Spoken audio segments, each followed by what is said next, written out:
Howdy, howdy. We've got Captain America #1 releasing this week by Chip Zdarsky. And this has been a little bit of a controversial start. And in this video, I want to share some of my thoughts because there are some things that I'm seeing in here that I haven't seen anyone else talk about. And there are things that I'm seeing other people talk about that I'm like, you're reading way into that. And that is not what's happening here. So we're going to go into Captain America #1, and we're going to do it in my patented 3 review process. Number 1, we're going to talk about just the book by looking at the cover. Then I'm going to open it up and look at the first few pages. And then we're going to go deep into heavy spoilers. So if you haven't read it, go read it. Go to your local comic book shop or buy it online, however you do that. I'm not even sure. And check it out for yourself because I think this is something that could be a very interesting take on Captain America. But my first impressions overall is that Zdarsky has a very good voice for Captain America. Surprisingly, he didn't offend me as much as I thought he could or would as a Canadian writing Captain America. But I think he understands a little bit of the spirit of Captain America, the spirit of America. However, one thing that he's doing to set up the villain, what might be the villain, could be a gross misrepresentation of America. Similar to that Captain America-ish villain he did in Batman, which his Batman was not good. So the art is very good. What you get on the cover is very similar inside. It's almost like toned down, not washed out, but it's a very vintage style of coloring. I'll just open up one page here so you can see it. I mean, that's a pretty good example. They're just talking in a bar. So I like that coloring. I think the coloring really makes it. So you can kind of see what's happening. The way that this is, the time that this is taking place. So I think the coloring is phenomenal. The action is really well drawn. It's also really well directed. I imagine Chip gave a lot of instructions on how to direct these action scenes on the paneling. And I think he did a really good job. So overall, I think I give this a solid B. It's a 4 out of 5. If you're a Captain America Avengers fan, I think you'll enjoy it. If you're a pro-America guy, I think you'll enjoy it. If you're an anti-America guy, well, you don't enjoy anything, so why are you even watching this? Go ahead and just dislike this video right now because you're watching American Texan. Of course, I like America. So all that said, I think Chip has a good start here. There are still some ways I can imagine he takes it where he takes it off the rails, but I am holding out. I think I'm going to go at least 3 issues before I make a final judgment on if I'm going to keep pulling this. But let me tell you this. I'm finally happy that I can pull a Captain America book. So again, 4 out of 5, a solid B. Nothing excellent, nothing I would go tell everyone that they have to read. But if you're a fan of Captain America, you might enjoy what he's doing here. Now we'll go into light spoilers here, and we'll specifically talk about the controversy that is the Marvel sliding timescale. What this is redoing or restating or reiterating, what's the word I'm looking for? But it's retelling Captain America's de-icing in a different age. So in the same way that Iron Man was a product of the Vietnam War, and then they redid it to where he was a product of the Gulf War, in this one, Captain America comes out of the ice shortly after 9/11. And I love this first page. This first page I really enjoyed because it really gets you thinking into the mind of the villain in a good way, not a cheesy way like a lot of writers do. So we start off, actually, let's just not beat around the bush. We are here at 9/11, and you see this boy witness it. And it stays with him. He says he keeps thinking about it even as he's alone. And he has this terrible thought. This is one line I didn't care for. Are we worth saving? Of course we're worth saving. We're humans. Every human is worth saving. But I think the second line is more important. Are we willing to become the thing that I hate to save us? Are we willing to become what other countries might say are terrorists in order to save our country? Am I willing to be a killer? And that's something that growing up in a military town is something that you are around. Is that a lot of men don't want to do what they're doing in service of this country, but they understand that part of protecting your country, not the special interests and not the wars that we don't have to be part of, but really protecting us against foreign threats means you're going to have to be a foreign threat yourself. And I think that is a very subtle thing that Chip is hinting towards or nodding towards, and possibly some of the internal conflict here in this series. And then we kick off with Captain America getting a sandwich at a shop that apparently does, the best sandwich was in another shop that doesn't exist anymore. And we find out there's a shooting. Cap takes a cop's bike. He rips off his trench coat, and now we got full-on Captain America. I love this. This is fantastic illustration. And I'm going to pause shortly after this scene before I go into deep spoilers. At first, I thought he was running over someone, but that's just him throwing off his trench coat. Captain America on a motorcycle, I think, is just such an iconic scene. And this also shows that he's kind of a younger cop, I think, because I could see this being done in the 40s, but nowadays, like, no way would this be able to happen. But we've got a fantastic cold open action scene here with Captain America chasing this bad guy down. And some beautiful actions here. I think, again, too, this is something interesting. I'd like to see a panel, like in a secondary book, where he runs over this car to go up. And again, in the 40s, cars back then could probably take that. But here, he's setting off the airbag. Whoever's driving this car is getting slammed in the face. Like, it is not a good thing. So that's something that's kind of skipped over for the sake of action. But that's interesting to think of. That's something that's like, in the 40s, that would have been fine. The car probably would have tanked it, but not here. This scene I thought was interestingly written because it seems like there's a panel missing. But the guy comes off the bike. We see he has a bomb.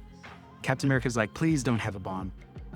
And he says, I botched the landing. I need to. And then he skids off the bike, maybe a control skid, but didn't quite understand that because he says he botched the landing, but he's still jumping off the bike. So did he mean the villain's landing? I'm not sure. Anyway, I thought this was interesting too. You got a real everyday hero here. And I don't know if this is what Chip intended here, but Captain America, he loses his shield. And as this guy is shooting, what looks like onlookers, or maybe he's just firing at Captain America behind him, an everyday hero picks up the shield and gives it to Captain America. I think something like that, it is stupid. This is one of those situations as a man, you have to answer, like, do I help save the day or do I make sure my family has a dad tomorrow? I mean, that's a tough choice. But I thought that was a little interesting thing there. So just an everyday person helping Captain America. I think that's very good. Now this guy goes to the UN. We find out he has a bomb. And this is, I think, a controversial take, but we get more Marvel dialoguing we get more talking the villain down rather than fighting the villain down. But I think with the situation, this is a PTSD veteran that's not being taken care of. He's lost a lot of family and friends, obviously, and Captain America talks him down. So I think this could have been done much worse, but I think Zdarsky did a good job with this dialogue.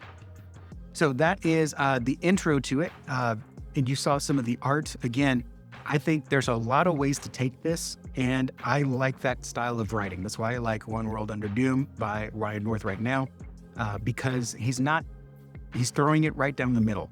And I think because of that, a lot of people are saying this is very much like an anti-war book. Other people are saying, no, this is actually a pro-America book. It's in the eye of the beholder. And I think that's actually good writing. I don't think it needs to go one way or the other. I think possibly you can glean some insights from the other side of the aisle when books are written like this. So I'm really enjoying what this is. And again, just some of the little things. And there's one more thing I'll get into in heavy spoilers that really took a star away, that contributed to not getting 5 out of 5. Let me get into heavy spoilers now. So I'll go open through the rest of the book, so I highly encourage you to read it.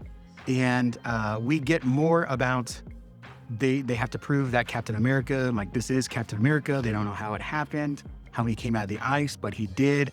And this is where you kind of figure out that, okay, this is Captain America now getting de-iced after 9/11. And within a few years after 9/11. And then we go into the kiddo that we saw at the beginning. He's trying to enlist. And this is, I think some people that don't have the experience that maybe I have will misunderstand this scene. He wants to fight for his country. He wants to go back and do to the bad guys what they did to him. And that was a lot of people signing up after 9/11. That was the culture in the military town back then. And a lot of people enlisted that had no plans to. And I don't think that's a bad thing. And Chip doesn't write it as a bad thing. However, his mother obviously sees that as a bad thing. In fact, she even points out, you need therapy, not a gun, not some racist war. And I think some people will skip over this because I think it shows that his mom is just as angry as any other American, but she's not angry at the terrorists. She's angry at what the government is doing. And that anger is still manifesting in him because as a child, you're going to have the tendency to go against what his parents are doing. So she's fanning the flame, even though she's not doing it like encouraging him on, but the way she's talking about the situation, she's not understanding him. He's not understanding her. They have two worldviews on what's going on. And I think that's great writing. Also, something you don't see, this kid's dad, which makes me think he's going to be a villain. His dad's not around. His dad's not here to correct him. His dad's not here to challenge him. He's a weakling. Where's his dad? That's something I always ask when I see villains like this. In real life too, where's the dad? Now, here is where the star really comes off. He says his life has been one bully after another. So somehow he gets enlisted even though he's weak. They say, he can't be in here. He's a crybaby. And his, what should be brothers in arms are beating him up. And the sergeant does nothing. And that's just not how that works. You don't beat up your fellow soldiers, your fellow Marines. You just don't. You have each other's backs. Even if you don't like them, don't care about them, spit on them, you are each other's lifelines. You are each other's lifeguards. You are each other's battle buddies. You don't do that. This immediately took it out. This is just terrible writing. I don't know how they do the military training in Canada, but this ain't how we do it in America. So this was just, that took me out of it, as well as what happens next. Pretty cool little scene here with Captain America talking with Mr. Fantastic and how, Captain America is the superhero and Reed Richards is the superhero. Like their identity is out there. There is no hiding behind a mask like Iron Man. So they have their own unique situations, their own unique ways to deal with being in the public eye. Whereas, as we find out, Captain America is being signed up to go against Dr. Doom. Dr. Doom hide behind the mask. Not many people know about the real Victor Von Doom like Reed does. So I thought that scene was really well done. And then we get a little, I don't know what the word is, not homage, but this is some feel-good stuff in that, Steve really has to come to terms that he is an American hero. He is kind of like Duke come to life, and people are idolizing him. And that can cause some internal conflict, I think, too, that, can he live up to this myth that he is? And that's honestly something that a lot of soldiers have to do as well. They come back as heroes, but they have to deal with the trauma of war and battle and just being in the army. And that's a hard thing to live up to when you feel like nothing, but the world treats you like a hero. Anyways, this was the other scene that just took me out of it. This doesn't happen. This is, even in fantasy land, this is dumb. I'm sorry, it's dumb. We've got the soldier reading Captain America at night. If it's bedtime, if it's night, if it's lights out, it's lights out. You ain't sitting up and reading, okay? And then the sergeant takes him out and starts beating him up. And that's just stupid. I'm sorry, that's stupid. This would never happen. This is not how the armies run. It's stupid, okay? But then we find out that he is having his own Captain America little arc because he is found in the hospital, barely breathing, and they say, I could cure your asthma. You want to keep going. He's got some oomph, some gumption, I guess. And he ends up, we assume, getting some kind of super soldier serum. But first, we go to Captain, and this took me a minute to figure out. This is Steve Rogers' new outfit. That's interesting, which kind of makes sense, right? I mean, they're going to want him in something new, something fresh, something that's not recognizable. Maybe they don't want the world to know this is Captain America yet, or people across the battle lines. So I thought that was interesting to give him a new suit. This Marine comes in. So this is some kind of military task force. So we've got a new guy, Chill. We've got the sniper Marine gal. And then we get in the shadows what looks like maybe a 2003 Captain America. So there's obviously a time gap here. But this guy shows up in the shadows. He's not Steve, but he has a shield. And he was apparently at the collapse of the statue there. What the heck was his name? Oh, gosh, now his name escapes me. But apparently he was there. He was help fighting. So he is almost like a modern day Captain America. Being at the war, being across seas and fighting regimes in modern day. So we can tell it's the little boy because of the red hair. So I thought that was very interesting. So I think there's a lot of great things here.